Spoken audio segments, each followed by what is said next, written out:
नमस्कार, बहुत स्वागत है आपका। सबसे पहले तो आप सभी दर्शकों को नवरात्रि की ढेर सारी शुभकामनाएं और माता रानी आपके जीवन में शत्रुओं की बाधाओं को शांत करे या फिर नाश करे और आपके जीवन में ढेर सारी खुशियां लेकर आए। तो चलिए जानते हैं आखिर नवरात्र में कौन से प्रयोग किए जाएं कि माता रानी प्रसन्न हो। नवरात्र के दौरान पूजा पाठ में विभिन्न तरह की पूजन सामग्रियों का इस्तेमाल किया जाता है। और जब वैसे तो साल में 2 बार नवरात्र आते हैं, चैत्र माह में और शारदीय नवरात्र यानी ये आश्विन मास में मनाई जाती है। तो इस दौरान माँ के 9 स्वरूपों की 9 दिनों में पूजा आराधना की जाती है और इन 9 दिनों में ही किसी भी दिन विशेष प्रयोग कर लें तो इससे आपके जीवन के तमाम परेशानियों का अंत हो सकता है। नवरात्रि के दौरान लौंग से जुड़े हुए टोटके भी किए जाते हैं और इसके पीछे ये मान्यता है कि ऐसा करने से धन, वैभव, सुख, सौभाग्य की प्राप्ति होती है और लौंग से किए जाने वाले टोटके कई प्रकार के जीवन में सुखों को बढ़ा देते हैं। तो नवरात्रि में लौंग से जुड़े हुए ये टोटके आपके किस्मत को कैसे बेहतर कर सकते हैं, आज हम आपसे के साथ यही साझा करेंगे। देखिए, जिस लौंग को आप यूज कीजिएगा बिल्कुल साबुत होनी चाहिए, टूटी फूटी हुई ना हो, सुंदर सा देखकर, बड़ा बड़ा सुंदर सा देखकर लीजिएगा और पुराना नहीं लीजिएगा, बिल्कुल फ्रेश लीजिएगा। क्योंकि जैसी भक्ति होगी, भावना होगी, वैसा ही फल मिलेगा। अब धन की समस्या हर किसी को परेशान करती है। जिसके पास धन है वो चाहता है और हो जाए, और जिसके पास नहीं है वो तो चाहता है ये माँ लक्ष्मी आ जाए। तब ऐसे में अगर धन की स्थिति बहुत गड़बड़ हो, तब नवरात्र के दिनों में जब शाम में आप माँ की आरती करते हैं, पूजा करते हैं, दीपक जलाते हैं, तब एक छोटा सा काम कीजिए। आप कपूर जलाकर ही पूरे घर में दिखाइए, आरती कीजिए माँ की। और जब आप कपूर जलाइएगा 9 दिनों तक लगातार ऐसा कीजिए, या आपके पास अभी जितने ही दिन बचे हैं उतने दिन कर लें। तो कपूर में 2 लौंग डाल दें और फिर इसी से आरती करें।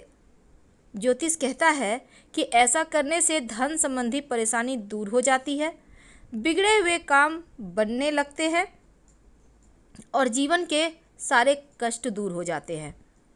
तो लौंग का ये प्रयोग अगर आप नियमित रूप से नवरात्र के 9 दिनों तक करें या एक भी दिन कर लें तो बहुत सारी मुश्किलें आसान हो जाएगी। वैसे अगर आप कपूर नहीं जलाते, मान लेते हैं, ऐसे कपूर ही जलाना चाहिए। अगर नहीं जलाते तो घी का ही दिया बाती करते होंगे। तो जब दीपक जलाएं तो घी में लाल धागे की बाती डालिएगा और उसमें 2 लौंग डालकर ही आपको दिया बाती करना है। वैसे ये प्रयोग सुबह भी कर सकते हैं, शाम में भी कर सकते हैं। कई बार क्या होता है, आपके बहुत सारे ऐसे कार्य हैं जो बिगड़ गए हैं, बन ही नहीं रहे हैं। बहुत सारे रिश्ते बिगड़ जाते हैं, बहुत बार नौकरी व्यवसाय में परेशानी आ जाती है, बहुत बार जीवन में बहुत सारी उलझनें होती है जो आप ना किसी से कह सकते हैं, ना ही वो चीज़ आपसे जरिए बेहतर हो पा रही है। तब ऐसे में एक छोटा सा काम करें कि बिगड़े हुए काम ही बन जाए। नवरात्र में किसी भी दिन करना है, लेकिन ये प्रयोग लगातार 3 दिन करना होगा। इस प्रयोग का यही शर्त है। तो 3 दिन तक लगातार एक छोटा सा काम करें। पान का पत्ता आपको मार्केट में मिल जाएगा, बिल्कुल साबुत पान का पत्ता। आप चाहें तो एक ही दिन में तीनों खरीद कर ले आइए, संभाल के रखिए और एक एक करके यूज कीजिएगा। तो एक पान का पत्ता ले लें। अब पान के पत्ते का डंठल हटा दें, उसको धोकर साफ कर लें। अब पत्ते पर चिकने जो भाग हैं, चिकना साइड, उसके ऊपर 2 लौंग रखिए। दोनों हाथों से उठाकर माँ दुर्गा के चरणों में रख दें। यह प्रयोग आप अपने घर में ही कीजिए, मंदिर जाने की आवश्यकता नहीं है। जितने भी हम प्रयोग बताते हैं आप अपने घर में कर सकते हैं, कोई दिक्कत नहीं है। अब ये जो आपने पान के पत्ते पर लौंग माता रानी के चरणों में रखी, माँ से प्रार्थना कीजिए कि आपके जीवन के बिगड़े हुए काम बन जाए। तो क्या होगा, बाद में इसको आप प्रसाद के रूप में पान का पत्ता, लौंग आप खा लीजिए, कोई दिक्कत नहीं है।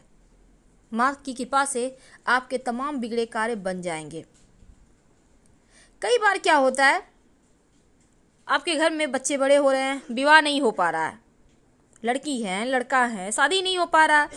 अब ऐसे में शादी विवाह में अगर बहुत अड़चने आए, आपको लगे कि उम्र कुछ ज़्यादा ही हो गया है, नहीं हो पा रहा है विवाह, तब भी ये प्रयोग कर सकते हैं। क्या करेंगे? नवरात्रि में किसी भी दिन एक छोटा सा काम करें। आपकी उम्र जितनी है उतने ही लौंग ले लें। याद रखिए, जितनी आपकी उम्र है उतना ही लौंग ले लें। अब सभी लौंग को एक जगह रखें, बिल्कुल साबुत खूबसूरत सा देख के लौंग लेना है। अब लाल धागे के सहारे एक एक करके बांधें और बांधते समय माँ दुर्गा के मंत्र का जप कर सकते हैं। ओम दुंग दुर्गाय नमः, कोई भी मंत्र जप कर लें। इसके बाद उसको माला की तरह बना लें। अगर आप लड़की हैं तो माता रानी के गले में पहना दें, अगर आप लड़का हैं तो उनके चरणों में रख दें। 6 महीने के अंदर या तो रिश्ते आने लगेंगे या रिश्ते तय हो जाएंगे। बाद में इसको हटाकर आप यहीं मिट्टी में दबा दीजिएगा या किसी बहते हुए नदी वगैरह में डाल दीजिएगा। तो लौंग का ये प्रयोग दुर्भाग्य को दूर करता है, जीवन के आने वाली तमाम परेशानियों को भी दूर करता है। अब हम एक खास प्रयोग बताएंगे। नवरात्र में 9 दिनों तक लगातार आप 2 लौंग माता रानी को अर्पित करें और क्रमशः, जैसे कि आपने आज अर्पित किया तो कल उठाकर प्रसाद के रूप में खा लें, परसों कल किया तो परसों उठा लें। ये जो लौंग है ना, अगर आप लगातार प्रयोग करते हैं, माँ दुर्गा को अर्पित करने के बाद प्रसाद के रूप में खाते हैं, तो शत्रु विरोधी चाहकर भी कुछ कभी नहीं आपका बिगाड़ पाएंगे। और इस समय में एक छोटा सा प्रयोग किया जाता है।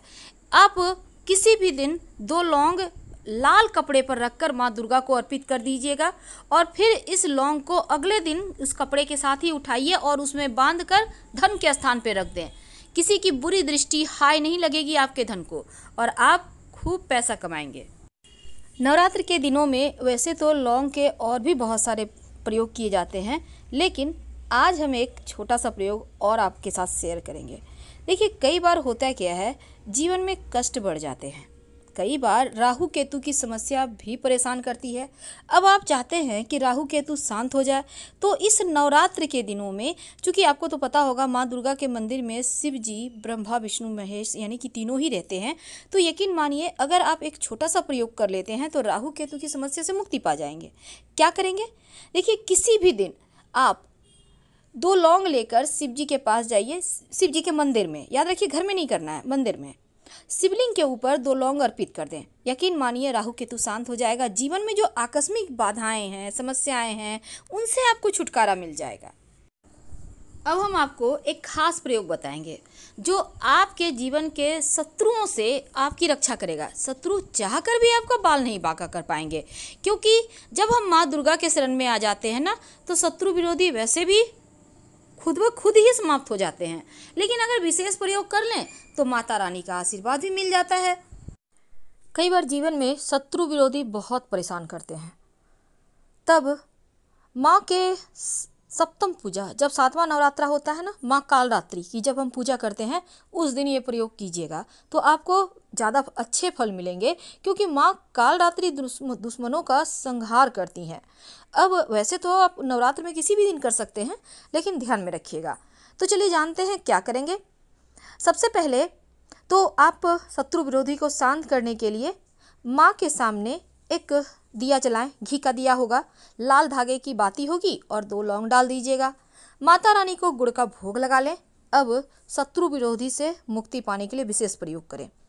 माता रानी के पास स्नान वगैरह करके लाल रंग का कोई भी वस्त्र धारण कर लें, नहीं कुछ तो एक आप तौलिया ही रख लें, रुमाल रख लें, दुपट्टा रख लें, जो भी आपके पास है।